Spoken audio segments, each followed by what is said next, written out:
Only life, health talk, প্রকৃতির কিউর, feel the life. সাধারণ মানুষকে সার্ভ করছেন, এই টার্মটা ধরে আমার পরের প্রশ্ন। সাধারণ মানুষকে সার্ভ করতে গিয়ে আমরা কিনবো কী করে? সাধারণ মানুষ এত দামি ওষুধ ভাবাই যায় না। সত্যি সত্যি আয়ুর্বেদিক ওষুধ কেনার আগে মানুষকে ভাবতে হয় তার পকেটের জোর আছে কি নেই এবং কতদিন সেই জোর রেখে সে চলতে পারবে। এত দাম কেন? এই প্রশ্নটা শুনলেই আমি ঝগড়া করা শুরু করি, যেখানেই শুনি।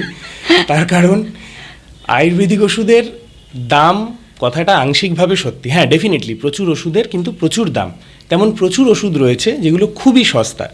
মানে ধরুন, সাধারণ জ্বর কমানোর ওষুধ, সাধারণ হজমের সমস্যার ওষুধ, সাধারণ বমি বন্ধ করার ওষুধ, এগুলো কিন্তু মানে এই বাজারে দাঁড়িয়েও, আমি এই 2026 সালে দাঁড়িয়েও বলছি, এর প্রোডাকশান কস্ট পড়ে একটা ট্যাবলেট, ধরুন চিত্রকাদি বটি, হজমের একটা ভালো ওষুধ, ক্লাসিক্যাল ওষুধের কথা বলছি আমি, একটা বটি বানাতে এই বাজারে দাঁড়িয়েও কিন্তু 40 থেকে 50 পয়সার বেশি খরচ পড়ে না।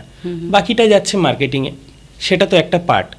2 নম্বর কথা হচ্ছে যে হ্যাঁ, কোনো কোনো ওষুধের সত্যিই দাম রয়েছে, সেই ওষুধগুলোর কম্পোজিশন দেখতে হবে।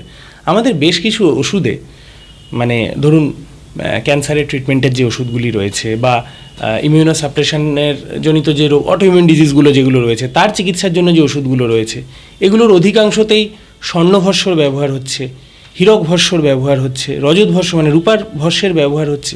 তো এই মেটেরিয়ালগুলোর যখন দাম বাড়ছে তখন ওষুধের দাম বাড়ছে।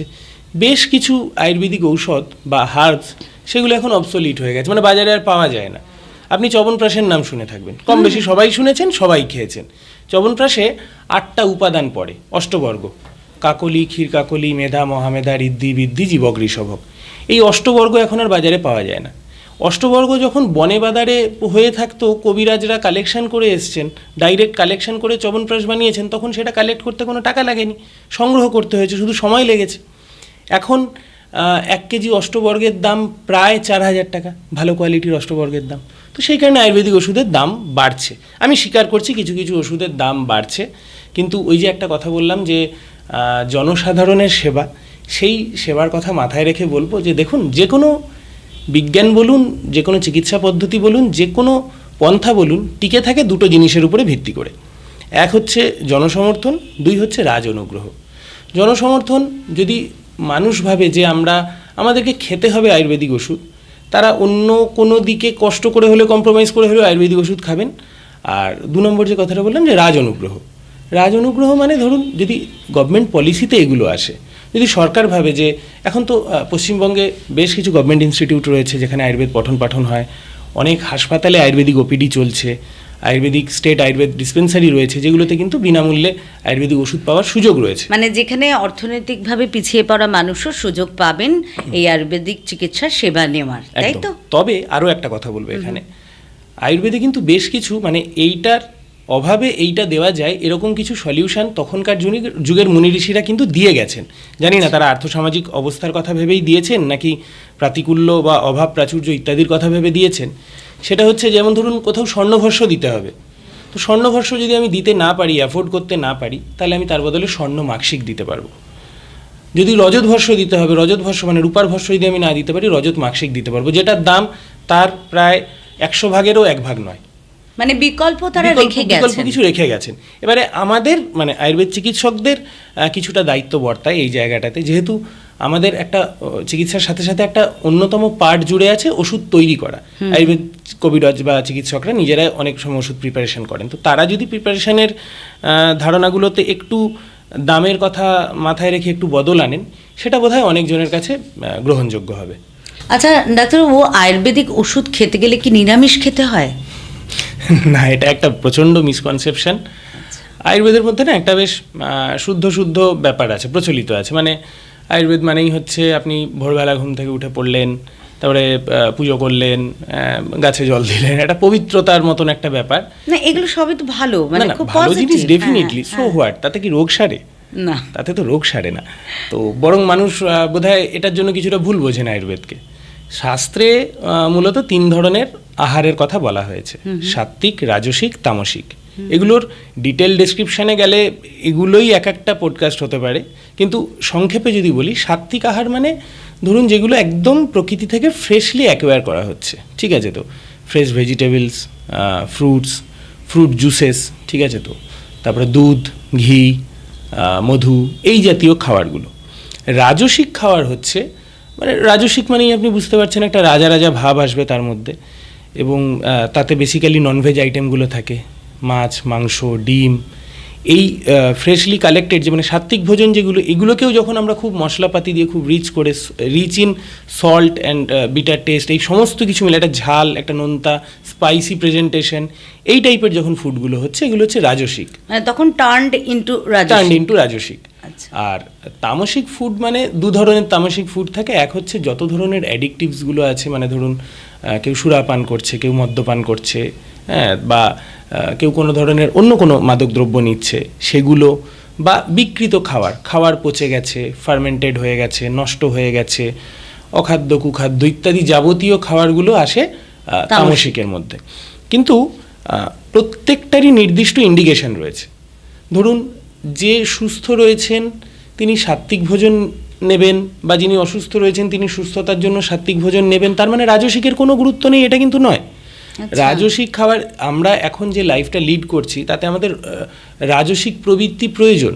মানে আমি যদি সকাল থেকে উঠেই বলি যে যা হবে মঙ্গলের জন্য হবে, যা হয় ভালোর জন্য হয়, এবং যদি ঘরে হাত পা গুটিয়ে বসে থাকি, তাতে আমার কোনোই ভালো হবে না, কোনোই মঙ্গল হবে না। আমরা একটা কর্মময় জীবনে অভ্যস্ত হয়ে গেছি, প্রত্যেকদিন সকালবেলা আমরা কাজ করছি, আমরা একটা টার্গেট আমাদের মাইন্ডসেটে রাখছি যে আমাদেরকে আজকে এইগুলো করতে হবে, এটা করব, একটা আমরা কিন্তু অ্যাক্টিভ যে লাইফ লিড করছি না, এর জন্য রাজসিক খাবারেরও প্রয়োজন রয়েছে। হয়তো অনেকে সেটা বলেন না, বা এটার পিছনে আমি জানি না এটার পিছনে অন্য কোনো ইস্যু কাজ করে কি না। আয়ুর্বেদ খেতে হবে মানেই পেশেন্টকে নিরামিষে মোটিভেট করে দেওয়া। আমি অনেক ডাক্তারবাবুকেও বলতে শুনেছি, এবং তারা পডকাস্টগুলোতে বলে থাকেন নিরামিষ খেলে ব্যথা যন্ত্রণা কমে যাবে, নিরামিষ খেলে অটোইমিউন ডিজিজ কমে যাবে, সোরিয়াসিস কমে যাবে। আমি জানি না তাদের কাছে কোনো পরীক্ষিত তথ্য আছে কিনা, মানে কোনো সায়েন্টিফিক স্টাডি রিপোর্ট আছে কিনা। আমার কাছে তো নেই, আমার মনে হয় না আছে বলে। কেননা প্রত্যেক ধরনের খাবারের আলাদা আলাদা ইন্ডিকেশন রয়েছে। আপনি ধরুন এই যে আয়ুর্বেদে একটি কথা রয়েছে যে তামসিক খাবারের কথা বললাম না, এটা তমগুণ বৃদ্ধি করে শরীরের। তো তমগুণ ছাড়া সৃষ্টি আসে না। ওই জন্য আপনি দেখবেন যে ক্রিয়েটিভ যা কিছু কার্যকলাপ রয়েছে তার পিছনে কিছু তামসিক খাদ্য গ্রহণের একটা ইতিহাস থাকে। অনেকেই আপনি দেখবেন রাইটার হয়তো স্মোকিং করেন, রাইটার হয়তো অল্প অ্যালকোহল নিয়ে থাকেন, উনি ওটা খেলে ওনার মনোবৃত্তির মধ্যে যে তমগুণটা বাড়ছে সেটা ওনার এই ক্রিয়েটিভিটিটাকে সাপোর্ট করছে। মানে এটা ফ্যাক্ট, মানে কুবলা খান লিখেছিলেন, তো এটা পুরোটাই নাকি কবিতাটাই উনি ওই আপনি যে তমগুণের কথা বলছেন। অতএব শুধু সাত্ত্বিক ভোজন করব এভাবে যদি আমরা একটা গোটা সমাজকে মুড়ে দিই সাত্ত্বিক আহার দিয়ে, তাহলে কিন্তু সৃষ্টি ধ্বংস হয়ে যাবে। আরও একটা ব্যাপার, ধরুন আমি নিরামিষ খাই, এবার আমার নিরামিষ খাওয়ার নেশায় আমি হয়তো এমন একটা কোনো খাবার খাই, সেটা হয়তো এমন একটা কোনো জটিল জায়গা থেকে খুঁজে পেতে আনতে হয় যে তার জন্য আমাকে 6টা লোক পাঠাতে হয়, তাহলে সেটা আর সাত্ত্বিক ভোজন থাকলো না। সাত্ত্বিক ভোজন মানে কি বলুন তো, যে আপনি একদম মানে আপনার সাত্ত্বিক চেতনাটাই থাকবে সাত্ত্বিক, আপনি সুখে দুঃখে নির্বিকার থাকবেন। মানে আপনি আলু সিদ্ধ দিয়েও ঠিক যতটা ভাত খাবেন, আর মাটন দিয়েও ঠিক যদি ততটাই ভাত খান, তাহলে সেই মানুষ হচ্ছে সে সাত্ত্বিক প্রকৃতির। সে যাই খান তার দোষ লাগে না। ওই শ্রীরামকৃষ্ণদেব যেমন স্বামী বিবেকানন্দ সম্পর্কে বলেছিলেন না, যে ওর ওতে দোষ লাগে না, ও যাই খায় ওর খান পানে কোনো দোষ লাগে না, ঠিক সেরকম ব্যাপারটা আর কি। সাত্ত্বিক ভোজন, রাজসিক ভোজন, তামসিক ভোজন, তিনটেরই আলাদা গুরুত্ব রয়েছে, তিনটেরই আলাদা ইন্ডিকেশন রয়েছে।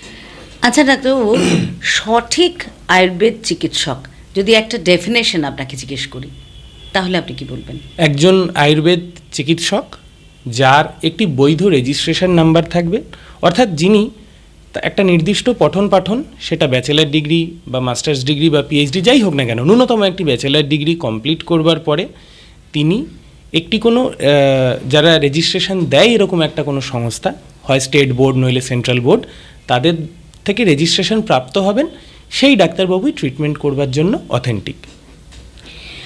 একেবারে শেষ প্রশ্ন, একদম মানে বিতর্কিত প্রশ্নের চূড়ান্ত একটা প্রশ্ন দিয়ে শেষ করব ঠিক করেছিলাম। আপনি একজন আয়ুর্বেদিক চিকিৎসক, আপনি আপনার নিজের জন্য, একেবারে শেষ প্রশ্ন, আপনি একজন আয়ুর্বেদিক চিকিৎসক, আপনি আপনার নিজের চিকিৎসার ক্ষেত্রে কিংবা পরিবারের কোনো চিকিৎসার দরকার হলে আপনি কি কখনো কোনো অ্যালোপ্যাথির চিকিৎসকের কাছে যাবেন না, এরকম কোনো বিষয় থাকবে? ব্যক্তিগতভাবে আমি সেটা মনে করি না, যদিও এটা ব্যক্তি স্বাধীনতার ব্যাপার। কোনো ডাক্তারবাবু যদি মনে করেন তিনি যাবেন না, কিন্তু আমার মনে হয় যে প্রত্যেকটা চিকিৎসা পদ্ধতি তাদের মতন করে স্বয়ংসম্পূর্ণ এবং প্রয়োজনে যে কোনো প্যাথিরই হেল্প যে কোনো প্যাথির লোক নিতে পারেন। একদম। ধরুন আমি জীবনবিজ্ঞানের শিক্ষক, তো আমার ছেলেকে বা আমার মেয়েকে বা আমার পরিবারের কাউকে যদি ভূগোল পড়াতে হয়, আমি তো ডেফিনেটলি কোনো ভূগোলের শিক্ষকের কাছে যাব, তার জন্য আমি ছোট হয়ে যাব না। এবং যদি বলেন যে ডাক্তারবাবু আপনি তো ভূগোল আর জীবনবিজ্ঞান দুটো আলাদা বিষয় নিয়ে কথা বলেন, আমি একই সাবজেক্ট নিয়ে কথা বলছি। ধরুন দুজনই আয়ুর্বেদ চিকিৎসক, বা দুজনই, আমি একদম বিতর্কীয় মানে একদম স্ট্রেট কাট আছি, দুজনই অ্যালোপ্যাথ চিকিৎসক। একজন হয়তো গাইনোকোলজির এক্সপার্ট, একজন হয়তো পেডিয়াট্রিশিয়ান, মানে বাচ্চাদের রোগের এক্সপার্ট। তো যিনি বাচ্চাদের রোগের এক্সপার্ট, তার ওয়াইফের বা তার বাড়ির কোনো ফিমেল পেশেন্টের যখন হয়তো গাইনি রিলেটেড কোনো রিকোয়ারমেন্ট হবে, তিনি তো একজন গাইনোকোলজিস্টের কাছে যাবেন। আবার যিনি গাইনোকোলজিস্ট, তার যখন ছোট বাচ্চার কোনো সমস্যা হবে, কিছু অ্যাডভাইস নিতে হবে, তিনি তো একজন পেডিয়াট্রিশিয়ানের কাছে যাবেন। তো এতে যেমন ছোট হয়ে যাওয়ার বা বিবাদ লেগে যাওয়ার কোনো ব্যাপার নেই, তেমনভাবে আমার মনে হয় না যে আয়ুর্বেদ চিকিৎসক অন্য কোনো প্যাথিক চিকিৎসকের কাছে যেতে পারেন না বা কিছু। তবে হ্যাঁ, আপনি যে প্রশ্নটা করেছেন, এরকম বায়াসনেস অনেকের কাছে আছেন, তারা যান না বা যেতে চান না, আমি মনে করি না। কেননা আমি আমার ক্লিনিকেও প্রচুর অ্যালোপ্যাথি চিকিৎসা করেন এরকম অনেক ডাক্তারবাবু আসেন তাদের যে কোনো রোগের প্রয়োজনে, এবং আমি বিভিন্ন পারিবারিক প্রয়োজনে আমাকেও যেতে হয়েছে অনেকবার, আমি যাইও। এটা আমার কাছে খুব ফ্রি, এই ব্যাপারটা নিয়ে আমার কাছে কোনো রিজিডিটি, কোনো বায়াসনেস কিছু নেই, আমি হ্যাপিলি এটার সঙ্গে অ্যাডজাস্ট করি। আজকে এই হেলথ টকে কথা বলতে বলতে মানে একটা অদ্ভুত ব্যাপার এটা ফিল হচ্ছে যে আমাদের এই ভারতে যে আয়ুর্বেদের জনক, তিনি থেকে শুরু করে এবং সেই প্রাচীনতম শাস্ত্র যেখানে আমরা দেখতে পাচ্ছি এই বিষয়ে মানুষ তার ডিগ্রি, শুধু ডিগ্রি না, তার যে গভীরতম জ্ঞান, দীর্ঘদিনে তার যে অনুশীলন এবং তার যে প্র্যাকটিস মানুষ করে আসছেন, এবং তা থেকেই পরবর্তী সময়ে আমাদের এখানে সমস্ত রকমের রোগ নির্ণয় এবং সার্জারি পর্যন্ত, সবচেয়ে বড় কথা একেবারে ছোট থেকে বড় সমস্ত রকমের শল্য চিকিৎসার যে শাখা প্রশাখা, সে সমস্ত জায়গায় আমাদের নিজেদের একেবারে নিজেদের দেশীয় শাস্ত্র এই আয়ুর্বেদ। আমরা বারবার প্রকৃতির কাছে ফিরে যাব বলেছি, এবং সত্যিই তাই। আজকে এই আলোচনার মধ্যে দিয়ে ডাক্তারবাবু আপনি সেই দিকে আমাদের আলোকপাত করলেন, আপনাকে অনেক অনেক ধন্যবাদ। এবং দর্শকদেরও বলে রাখি, এই অলি লাইভ হেলথ টকে আমরা এরকম অনেক আনাচে কানাচে যে জায়গাগুলো এখনও বোধহয় কিছু কিছু জানা আমাদের বাকি আছে, সেই রোগগুলোর নির্ণয় এবং সমাধান নিয়ে কথা বলবো। শুধু আজকের এপিসোডেই নয়, এরপরে অনেক কটি পডকাস্টে আপনারা দেখবেন বিভিন্ন রোগ নিয়ে আপনাদের সাধারণ প্রশ্ন, কিন্তু অসাধারণ সব বিশেষজ্ঞ ডাক্তারবাবুদের কাছ থেকে। আজকে এখানেই শেষ করছি। ধন্যবাদ জানাই ডক্টর শুভম মাইতি আপনাকে, আর আপনাদের সকলকে অনেক অনেক ধন্যবাদ। ধন্যবাদ আপনাদের সবাইকে এত সুন্দর একটি অনুষ্ঠানে বা এত সুন্দর একটি মঞ্চে আয়ুর্বেদকে গৌরবের সাথে উপস্থাপিত করবার জন্য। একদম এইভাবেই অলি লাইভ হেলথ টকে চোখ রাখতে থাকুন আপনারা। আমরা আমাদের মতো সমস্ত সাধারণ মানুষের সাধারণ প্রশ্ন অসাধারণ সব বিশেষজ্ঞ ডাক্তারবাবুদের কাছ থেকে শুনবো এই পডকাস্টে। সঙ্গে থাকুন, দেখতে থাকুন অলি লাইভ হেলথ টক। Oli Life Health Talk, প্রকৃতির কিউর, feel the life.